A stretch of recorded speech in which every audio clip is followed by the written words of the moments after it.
spent on medical services to a population in which the Indigenous, the poor and the mentally ill are overrepresented. Where isolation, humiliation and degradation are facts of life. Welcome to prison. It depends who's telling the story, I suppose. The prisoners would have one view, the people who work in the prison system would have another, and I think it's up to people to decide where the truth is. Give government propaganda and the media spin doctors the flick. And check out Doin' Time for news, views and tunes on prison issues from Guantanamo Bay to Christmas Island to prisons and detention centres everywhere. Every Monday at 4 p.m. on your community radio 3CR. We are still fired up and we're still talking about revolution. Line 5. Hello and welcome to the Doin' Time show. This is 3CR Community Radio, 855 AM on the dial, streaming live on www.3cr.org.au. And yeah, we've got quite a few guests coming up on the show today. First up, waiting to speak to us right now is Auntie Noelene. And Auntie Noelene has been interviewed by us before, some years ago now, and at that particular time she spoke to us about her extensive research in regards to some books that had been brought into the library at Moree. Auntie Noelene at that particular time also spoke to us about Myall Creek. She was a guest speaker there, and Myall Creek Committee had organised, it still organise, I believe, every year. They honour the people that were massacred in that area. And she's also won an Order of Australia award, and she's from the second largest Aboriginal nation on the eastern side. So we'll be speaking to her first of all.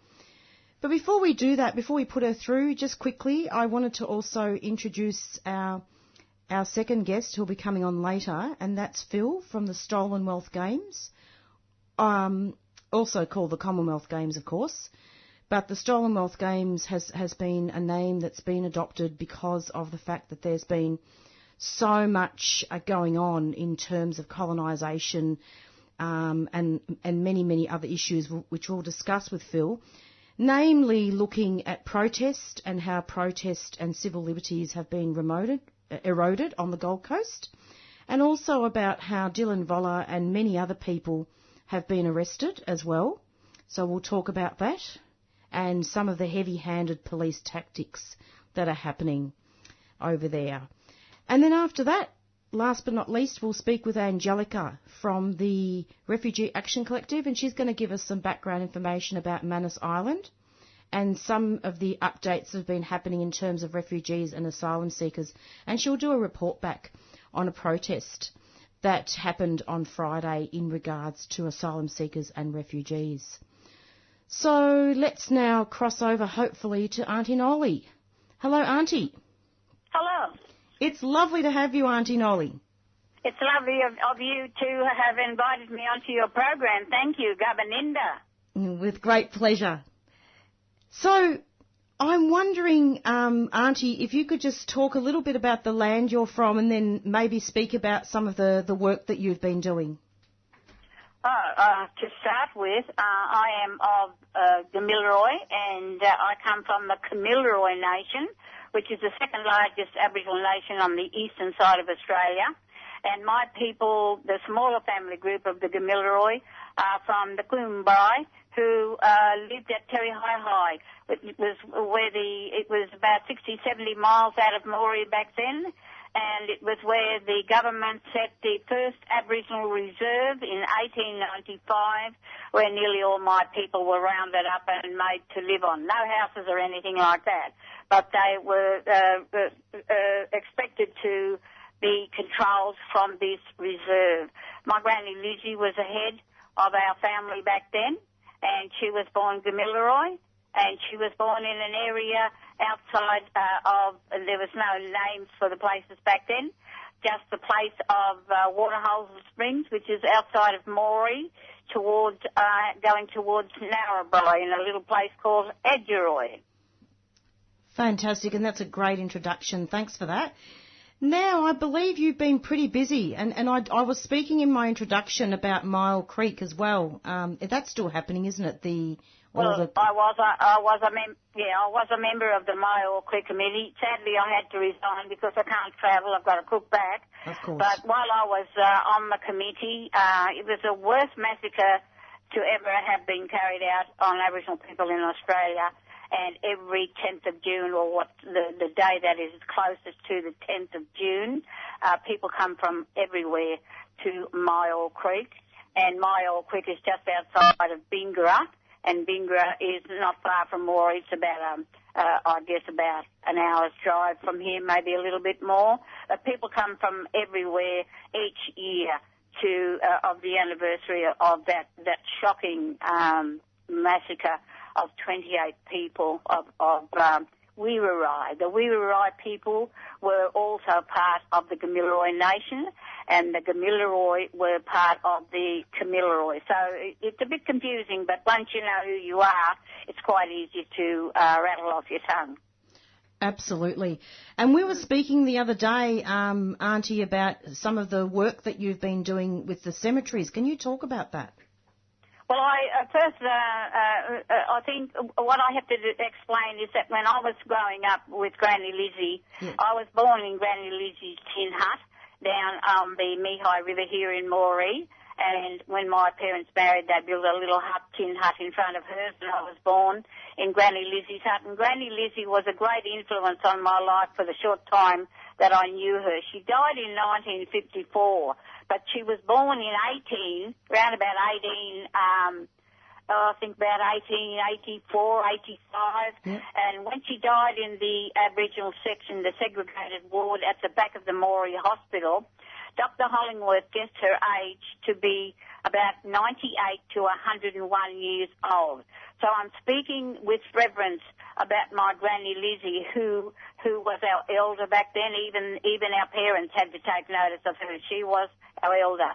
And every Sunday we had to walk to, rain, hail or sunshine, to the cemetery where all our people were buried in a segregated section. And that is the section that I have now researched. There are over 200 Aboriginal people buried in this segregated part of the hospital, because Moree was the only town in Australia at that time that had a municipal act that flowed right through the town into death. And this segregated section started on the 31st of May in 1940 with a Mr. Charlie Whiteman from Boggabilla. So on the 31st of May this year, I have now collected the last, what can I call them, identification plaques. There's 176 of them not identified, and we started a program to restore and beautify that section back in 1995. In 1996, it was finished, and since then it's been called the Ngindi Babli Tubra area, which means the elders gave it a name, calling it a place they sleep in, a place of quietness.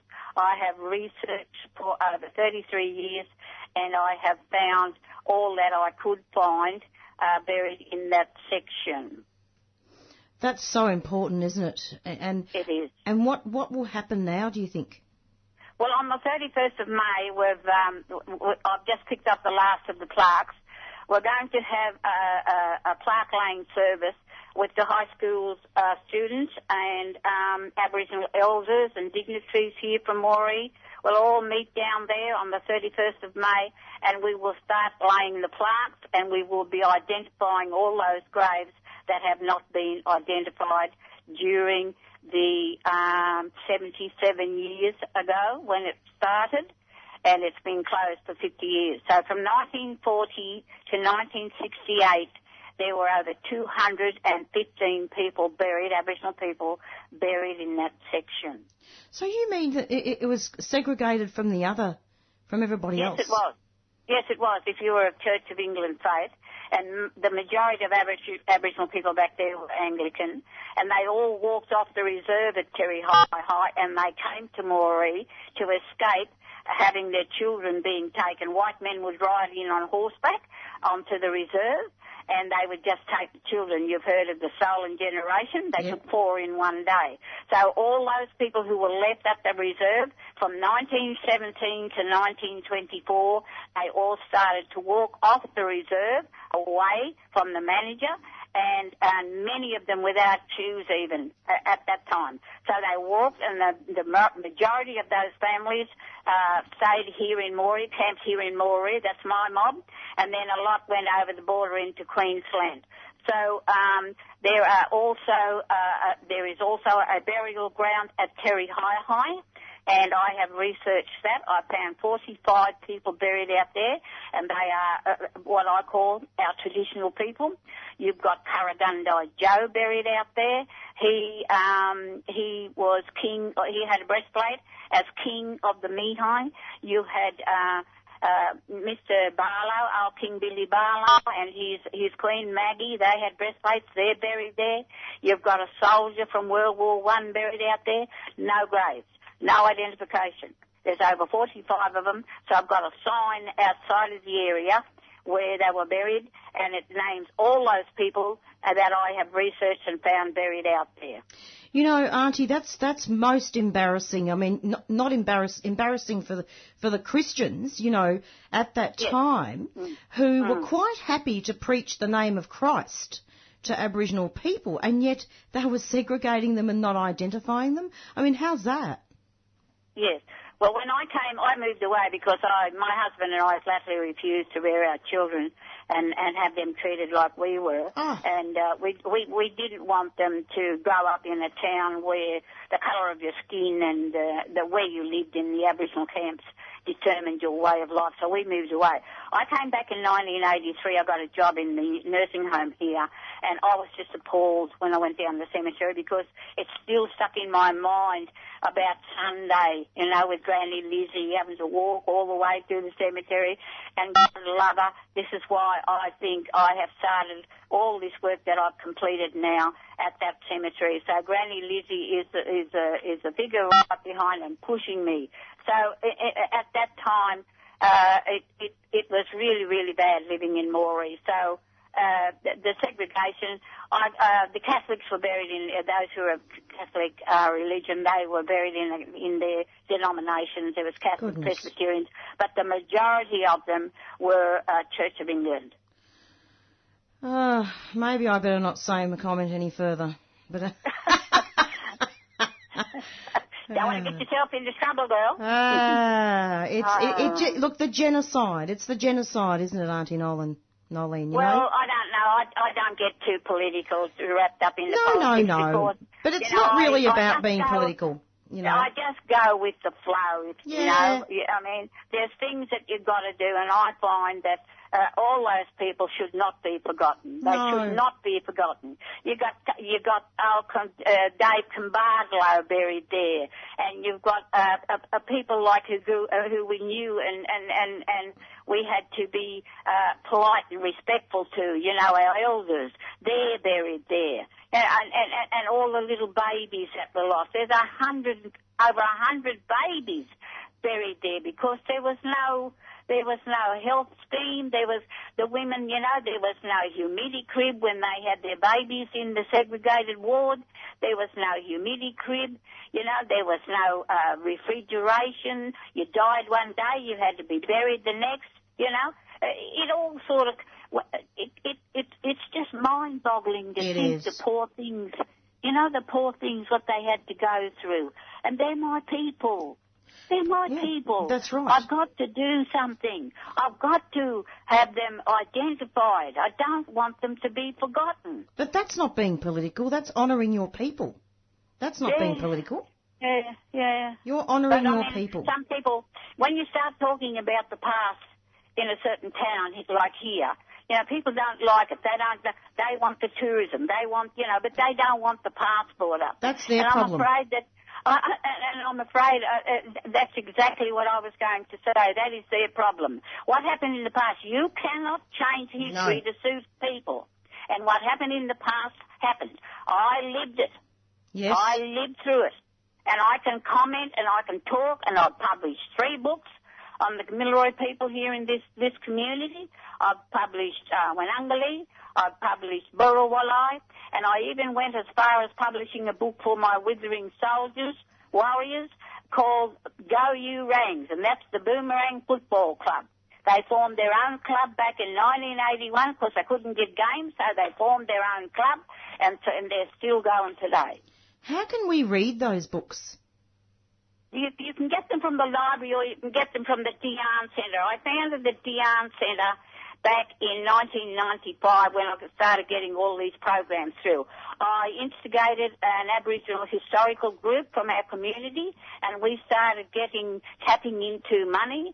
I got money through Australia Remembers, saluting their service, bringing their spirits home, and I've got the cemetery section on a Sound Trail.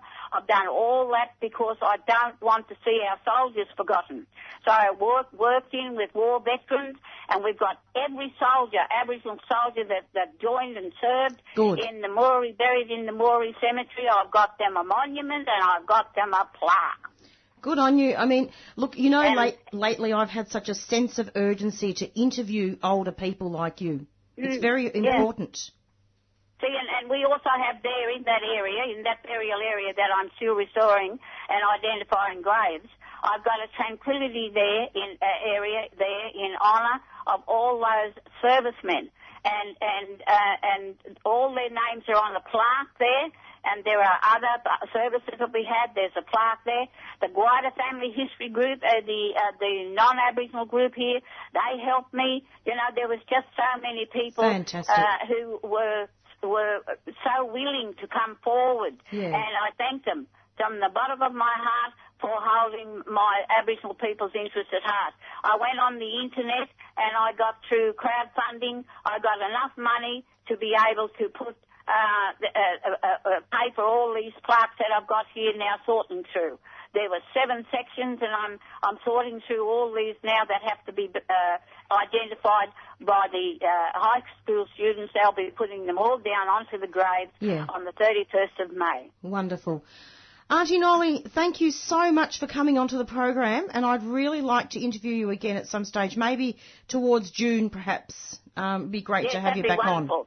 Yeah, because it's going to be a historical day for Aboriginal people. A historical day to go down in history, and I'm also getting it filmed, and I'm also having drones over the top taking aerial shots. Good. So it's going to be a wonderful day, and it'll be recognising our ancestors. And that will be in Moree on the 31st of May to honour. In the segregated section of the Moree Cemetery. Auntie, I will delight actually in calling you after that day and perhaps you giving a little bit of a report back. How does that sound? I'd be happy to go on air and let people know what we're doing here. Thanks so much, Auntie. Have a lovely evening. Thank you, dear. Thank you. Take care. Bye-bye. Yeah, bye-bye. Yalu, yalu. Yalu. And that was Auntie Noelene, who has done some amazing work. Amazing. And it's great. Words can't even describe how I feel after that interview. It always makes me feel so much better when we can contact elders and hear their stories, because that's so, so important, and it really is a huge part of the Doing Time show. And now we're going to be having a song. It's called Cannot Buy My Soul by License Holder. What you hear on community radio is governed by the Community Radio Codes of Practice. The Codes of Practice cover matters relating to program content, including local content, news, current affairs, Australian music, programs for children, and the responsibilities associated with broadcasting by and for the community. They also cover aspects such as community access and participation in the operation of this station. Copies of the code are available from the 3CR website. Go to 3cr.org.au/whoweare.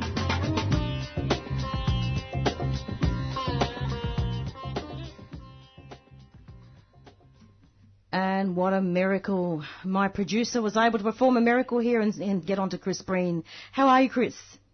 I'm good, thank you. Thanks for having me. Yeah, thank you very much indeed. Angelica was unavailable in the end. It's approximately 4:36, and we're going to be listening to an interview now with Chris Breen from the Refugee Action Collective. It's so lovely to have you, Chris. Now, I'm wondering... yeah. Go on. No, you go. Yeah, so Chris, you rang up today, and it's interesting. You rang up to be interviewed, and you're a backup, and now you're in her. So yep. I'm wondering if you could just talk a little bit about the background to Manus Island and what's been going on, and give a report back about the protest on Friday. Okay, Manus, continues to be a hellhole. It's coming up for 5 years now. There was an Afghan refugee who was brutally stabbed on April the 8th last week. He refused to hand over his phone and was stabbed in the back and the neck and the shoulders, a T-shirt drenched in blood, which was quite horrific. He was unable to get immediate medical assistance and actually rang Doctors for Refugees in Australia. And Dr. Berger, who took the call, said he could have quite easily had life-threatening injuries and provided assistance. And the doctor also told the ABC that, there will be catastrophes that happen because there is inadequate medical care for the people on Manus Island. And it was only late last year that Australia effectively forced the refugees from one prison to another because Manus was declared illegal. To get around that, they've closed the old one and forced the refugees to a new prison. They starved them, they beat them to get them there. And as part of, at the time, Peter Dutton said, the idea that there's any problem with security is a nonsense, and that has tragically been, shown that what he said is a nonsense, and refugees' fears have come true. This stabbing comes after there were two bashings a couple of weeks ago. Baruz Bachani, one of the leaders of the refugee resistance inside, pointed out on Twitter that, the stabbing of the refugee, this was Australia's fault. Australia dumped 600 people in the community, the small community there, and of course there are problems. Australia is doing harm and knows it.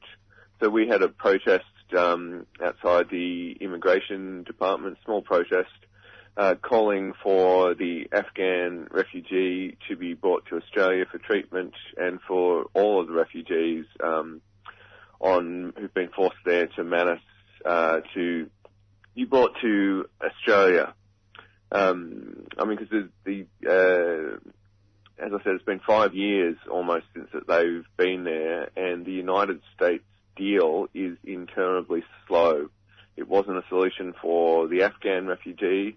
It's not a solution for most of them. It's only 49 people who've been sent from Manus to the US. It would take, up to a decade to clear them all at this rate. And with Trump's racist travel ban, they're not taking the largest group, which is Iranians. So the only humane, logical solution is to bring all of those refugees to Australia. I do note that it was a week or two ago that Foreign Minister Julie Bishop said the only other country that would take them is Cambodia, which is a lie.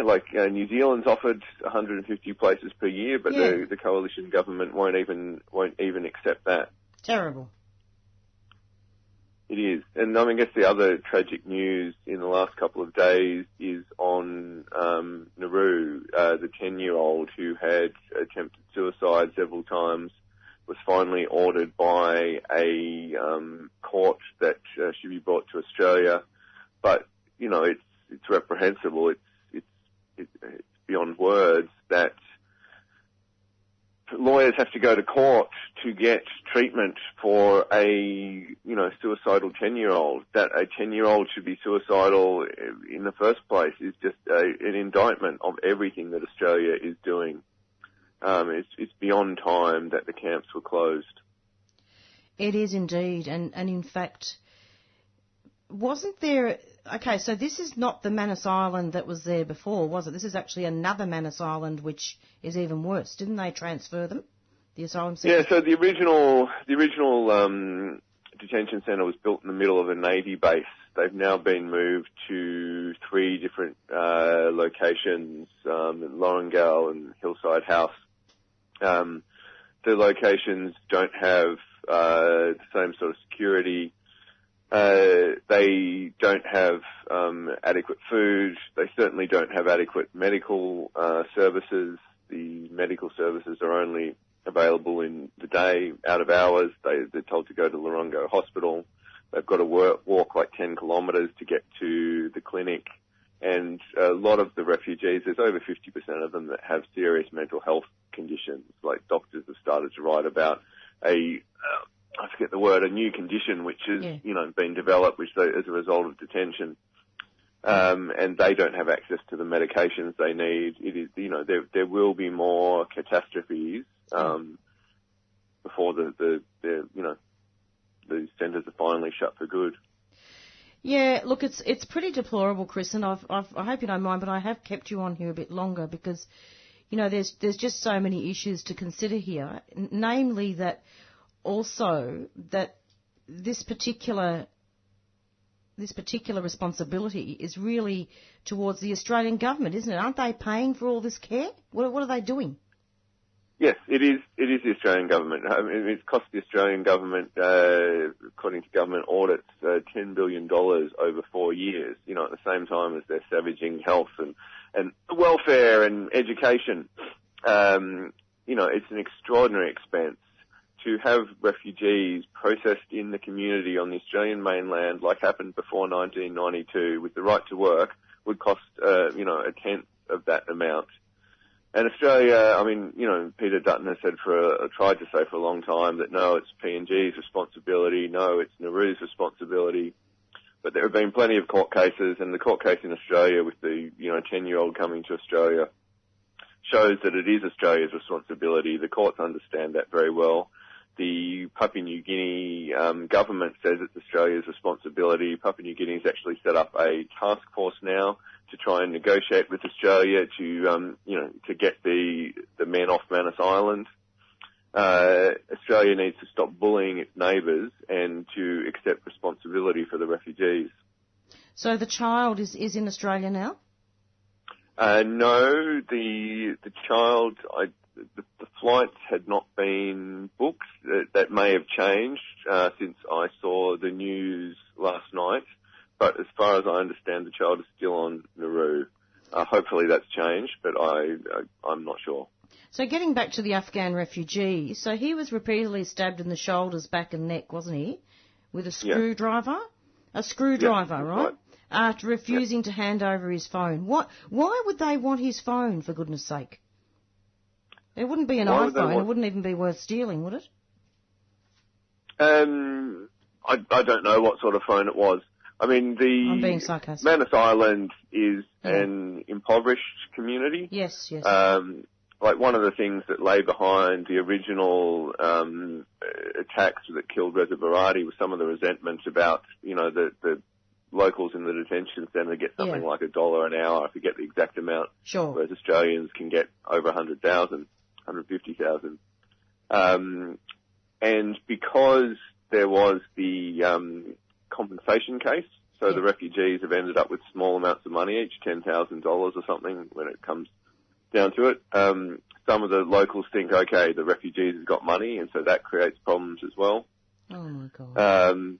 Tragically, the crime for which compensation was paid out is still continuing. Normally compensation cases resolve matters, but this is not the case here at all. Yeah, look, it's pretty difficult, isn't it? And I think that the Refugee Action Collective is, amongst other collectives, are doing what they can, isn't it? As much as they can. We are indeed.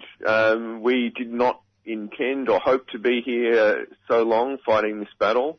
But we are certainly not going to go away. We are not going to shut up. We are not going to stop until every single person on Manus and Nauru is free. The next big event that we have coming up for your listeners will be on Saturday, July the 21st, which will be, because we're looking at the 19th of July will be the 5th year anniversary of the reopening of offshore processing. Sure. And so we are calling a rally to say 5 years is enough. Absolutely. And indeed, just a final question, Chris. I'm wondering if you could just briefly comment on what do you think that Labor's perspective is on this and the Greens? Well, I mean, the Greens have been good on closing the offshore camps for a long time, and, you know, they continue to have that line. And Labor's position becomes more and more important the closer we get to the election because, you know, Turnbull's lost 30 news polls in a row, and I think it looks like Labor is going to win at this stage. So what they do the day after the election is very important. There's also the Labor Party conference, which is coming up on the 26th of July this year in Adelaide, which is very close to our rally. At the moment, Labor is still committed, tragically, to the coalition policy of offshore processing. There have been little shifts, so they say they're now opposed to indefinite detention, which didn't used to be the case. I have been told there may be some sort of announcement around offshore processing at the Labor conference, but exactly what that is isn't clear. Labor has also said that they would accept New Zealand's offer of 150 refugees per year, but obviously that still wouldn't get everybody out of the camps. And as much as they say they're opposed to indefinite detention, until they have a plan to end that, it's hard for that to be credible.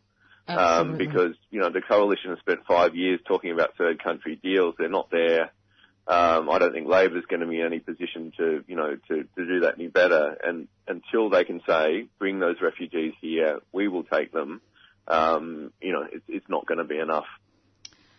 Absolutely. And so there have been a few shifts, and I believe the Refugee Action Collective had an event about this last July, didn't they? About looking at what we can do to shift Labor a little bit more. Yes, and actually I should say the other thing that we've got coming up, which is quite important, we've got a forum on the Monday the 23rd of April at the Nurses Union, a joint forum with Trades Hall Council called Change the Rules for Refugees, which is looking at how we can use the muscle of unions to try and put some more pressure on the government and indeed the Labor Party as we get up to the election.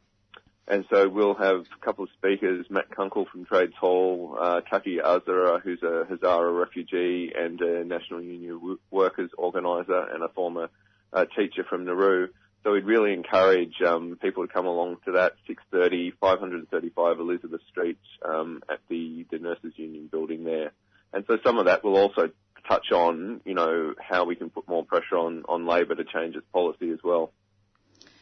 Absolutely. Do you have any final comments, Chris?